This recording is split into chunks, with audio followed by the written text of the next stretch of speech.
Bismillah. Assalamualaikum warahmatullahi wabarakatuh. Alhamdulillah wassalatu wassalamu ala rasulillah wa ala alihi wa sahbihi wa man tabi'ahum bi ihsanin ila yaumil qiyamah amma ba'd. Insyaallah pada kesempatan yang mulai ini kita akan belajar bersama dari kitab Sifat Hamba Allah yang Sejati karya Syekh Profesor Dr. Abdul Razak bin Abdul Muhsin Al-Badr. Kita bacakan dulu dari kata pengantarnya ya. Bismillahirrahmanirrahim. Segala puji bagi Allah Subhanahu wa taala. Salawat dan salam semoga selalu tersampaikan kepada Nabi kita Muhammad sallallahu alaihi wasallam beserta keluarga dan sahabatnya. Menjadi hamba Allah Subhanahu wa taala merupakan kedudukan yang agung, bahkan merupakan kedudukan yang paling mulia. Dengan kedudukan ini menjadi hamba Allah, Allah memuji para nabi dan wali-walinya. Allah menyebutkan orang-orang ahli ibadah di berbagai ayat dalam rangka memuliakan dan meninggikan derajat mereka. Allah Subhanahu wa taala juga menyebutkan bahwa mereka memiliki sejumlah sifat dan ciri khas yang berkah. Demikian Allah menyampaikan dalam berbagai ayat agar seorang muslim dapat bersungguh-sungguh untuk memiliki sifat tersebut, agar ia mendapatkan kedudukan yang tinggi dan kemuliaan yang besar di sisi Allah Subhanahu wa taala. Di antara ayat yang paling menonjol yang menjelaskan tentang sifat-sifat hamba Allah yang beriman, dalam satu rangkaian ayat terdapat di akhir surat Al-Furqan. Allah menyebutkan 8 sifat ibadur rahman. Wa ibadur rahman alladzina yamshuna 'alal ardi hauna. Artinya adapun hamba-hamba Allah Subhanahu wa taala yang Maha Pengasih itu adalah orang-orang yang berjalan di bumi dengan rendah hati. Dalam hal ini terdapat dalil betapa agungnya mereka dengan kandungan dari nama Allah Ar-Rahman, yakni sifat rahmah. Karena dengan rahmat Allah, Allah memberikan petunjuk dan mendidik mereka untuk beriman, taat kepadanya dan mendekatkan diri kepada Allah Azza wa Jalla secara totalitas. Allah menyebutkan mereka dengan ibadur rahman. Mengapa disebut demikian? Kenapa yang dipilih adalah Ar-Rahman, bukan nama yang lain? Karena ada pada diri mereka sejumlah sifat yang menunjukkan ciri khas mereka dalam mendapatkan kasih sayang Allah Subhanahu wa taala. Kemudian Allah menyebutkan satu persatu sifat mereka dengan ungkapan walladzina. Dan Allah tutup rangkaian ayat ini ya.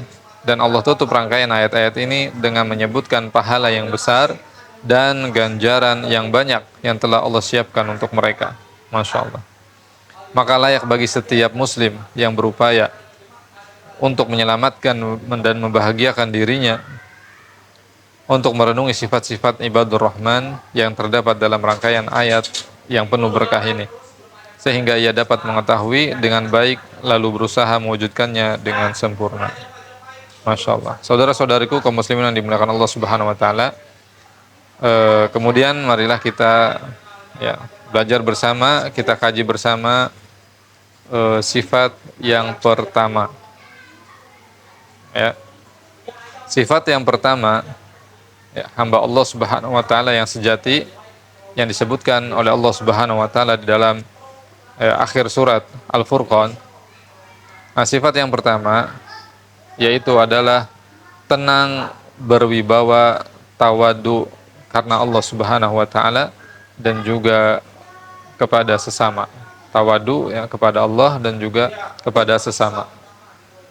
Allah Subhanahu wa taala berfirman, "Wa ibadur rahman alladzina yamshuna 'alal ardi hauna wa idza khatabahumul jahiluna qalu salama." Adapun hamba-hamba Allah Ar-Rahman yang Maha Pengasih itu adalah orang-orang yang berjalan di bumi dengan rendah hati. Dan apabila orang-orang bodoh, orang-orang jahil menyapa mereka dengan kata-kata yang menghina, mereka justru membalas dengan ucapan salam, ucapan keselamatan. Al-Furqan ayat 63. Nah, di antara sifat mulia mereka adalah tawadu. Tawadu karena mengharapkan balasan dari Allah Subhanahu wa taala. Tawadunya karena Allah Subhanahu wa taala, bukan karena yang lain. Mereka tawadu kepada Allah, kemudian tawadu kepada hamba-hamba Allah yang lainnya. Mereka berjalan dengan tenang dan penuh wibawa. ketawaduan yang nampak pada cara berjalan dan penampilan mereka. Ini merupakan buah dan pengaruh daripada keimanan. Ibnu Abbas radhiyallahu anhuma ketika menjelaskan ayat ini, beliau mengatakan yang dimaksud dengan alladzina yamshuna 'alal ardi hauna, yang berjalan di muka bumi dengan rendah hati, adalah mereka berjalan di muka bumi dengan menjalankan ketaatan, menjaga kehormatan dan ketawaduan.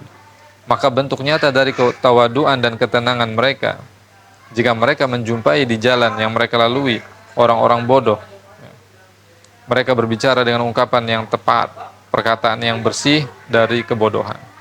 Masya Allah. Jadi mereka ini orang-orang yang tenang, yang berwibawa, yang tawadu, rendah hati, tidak mudah terpengaruh dengan orang-orang bodoh, orang-orang yang jahil, yang ucapannya buruk, selalu menghina, mengejek dan lain sebagainya. Ya, orang-orang ini, hamba-hamba ini, ya, justru ketika berjumpa dengan orang-orang yang bodoh, orang-orang yang jelek ucapan dan perilakunya, maka mereka membalasnya dengan ungkapan-ungkapan yang baik, ungkapan-ungkapan yang bersih, ya, yang tidak menyakiti hati pendengar. Ini merupakan makna pesan di balik firman Allah Azza wa Jalla, wa idza khatabahumul jahiluna qalu salama. Apabila mereka diajak ngobrol oleh orang-orang yang bodoh dengan hina, dengan penghinaan, ejekan, mereka justru membalas, ya, hamba-hamba Allah Ar-Rahman ini justru membalas dengan ucapan-ucapan yang mengandung keselamatan. Mereka membalas perkataan orang-orang bodoh dengan perkataan yang selamat dari dosa dan perkataan sia-sia. Dan di antara perbuatan orang bodoh adalah suka mengejek. Waliyadzubillah. Mereka ibadur Rahman, hamba-hamba Allah yang Maha Pengasih, mengumpulkan dua bentuk keselamatan, yaitu selamat dari ketergelinciran kaki dan lisan. Ibnul Qayyim rahimahullah mengatakan dalam kitabnya Ad-Da' wad Dawa, di antara ketergelinciran itu ada dua macam, ketergelinciran kaki dan lidah yang saling berkaitan satu sama lain. Maka yang satu itu bergandeng dengan yang lain. Contohnya ada pada firman Allah Ta'ala, wa ibadur rahman alladzina yamshuna 'alal ardi hauna wa idza khatabahumul jahiluna qalu salama. Allah mensifati mereka dengan sifat ibadur rahman karena lurus kata-katanya dan lurus langkah kakinya. Masya Allah. Kemudian saudara-saudariku kaum muslimin yang dimuliakan Allah Subhanahu wa taala, mereka tidaklah merespon orang-orang bodoh dengan tindakan yang sama. Namun mereka berpaling dari orang-orang bodoh, mereka tidak peduli dan tidak memasukkannya ke dalam hati. Kemudian mereka berbicara dengan orang-orang bodoh tersebut dengan perkataan yang selamat dari berbagai macam kejelekan. Bahkan mereka membalas dengan perbuatan baik. Mereka meneladani sifat Allah Subhanahu wa taala yang terdapat dalam ayat wala tastawil hasanatu wala sayyi'ah idfa' billati hiya ahsan fa idzal ladzi bainaka wa bainahu adawatun ka'annahu waliyyun hamim wa ma yulaqaha illa alladzina sabaru wa ma yulaqaha illa dzu hadzin 'adzim. Dan tidaklah sama kebaikan dengan kejahatan. Tolaklah kejahatan itu dengan cara yang lebih baik, sehingga orang yang ada permusuhan antara kamu dan dia akan seperti teman yang setia, akan menjadi layaknya seperti teman yang setia. Dan sifat-sifat yang baik itu tidak akan dianugerahkan kecuali kepada orang-orang yang sabar, dan tidak dianugerahkan kecuali kepada orang-orang yang mempunyai keuntungan yang besar. Masya Allah. Fusilat ayat 34 sampai 35.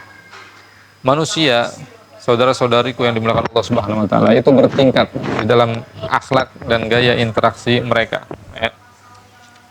Maka kewajiban seorang muslim yang memiliki agama yang baik dan akhlak yang mulia, hendaklah menghiasi diri dengan sifat yang Allah Subhanahu wa taala sebutkan dalam ayat yang kita bacakan ini, ya, Al-Furqan.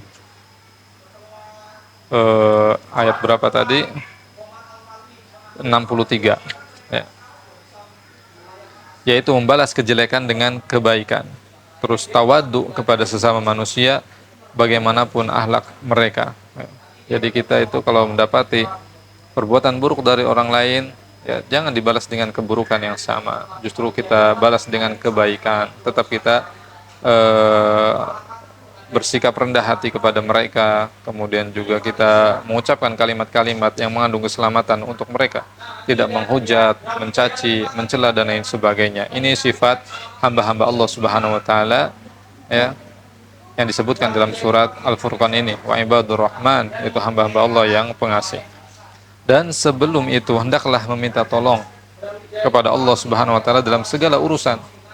Hendaklah seorang muslim berdoa kepada Allah agar Allah menunjukkan serta memberikan hidayah kepadanya untuk memiliki akhlak yang mulia, akhlak yang indah, serta memohon kepada Allah agar Allah menjauhkan dirinya daripada akhlak yang buruk, akhlak yang tercela. Nabi SAW mengajarkan yang salah satu doa dalam hadis yang diriwayatkan oleh Imam Muslim, supaya kita memiliki akhlak yang baik, ya, dan dijauhkan dari akhlak yang buruk. Allahumma dini li ahsanil akhlaq la yahdi li ahsaniha illa anta wasrif anni sayyi'aha la yasrifu anni sayyi'aha illa anta. Ya Allah, tunjukilah aku, bimbinglah aku kepada akhlak yang terbaik, karena sesungguhnya tidak ada yang menunjukiku kepada akhlak yang terbaik kecuali hanya Engkau, dan palingkanlah dariku akhlak yang buruk, karena tidak ada yang memalingkan dariku akhlak yang buruk kecuali hanya Engkau. Masya Allah. Kemudian saudara-saudariku kaum muslimin yang dimuliakan Allah Subhanahu wa taala, Nabi kita Muhammad SAW mengajarkan untuk berdoa sebelum keluar rumah. Allahumma inni a'udzubika an adil au udal au azil au uzal au adlim au udlam au ajhal au yujhalu alai. Ya Allah, aku berlindung kepadamu dari ketersesatan, ya, atau aku yang menyesatkan orang lain, dari ketergelinciran atau aku digelincirkan oleh orang lain, atau aku menzolimi atau aku dijolimi oleh orang lain, atau aku berbuat bodoh atau aku dibodohi oleh orang lain. Dalam doa yang mulia ini terdapat pelindungan bagi seorang hamba agar dia tidak mengganggu orang lain, dan sebaliknya selamat dari gangguan orang lain. Demikian barakallahu fikum jami'an. Insyaallah mudah-mudahan kita diberi kesehatan dan kesempatan lagi untuk bisa melanjutkan pembahasan kitab Sifat Hamba Allah yang Sejati karya Syekh Profesor Dr. Siapa tadi? Abdul Razak bin Abdul Muhsin Al-Badr hafizahullahu taala. Ya. Barakallahu fikum jami'an wa sallallahu ala nabiyina Muhammad walhamdulillah subhanallah bihamdika asyhadu an la ilaha illa anta astaghfiruka wa atubu ilaik. Assalamualaikum warahmatullahi wabarakatuh.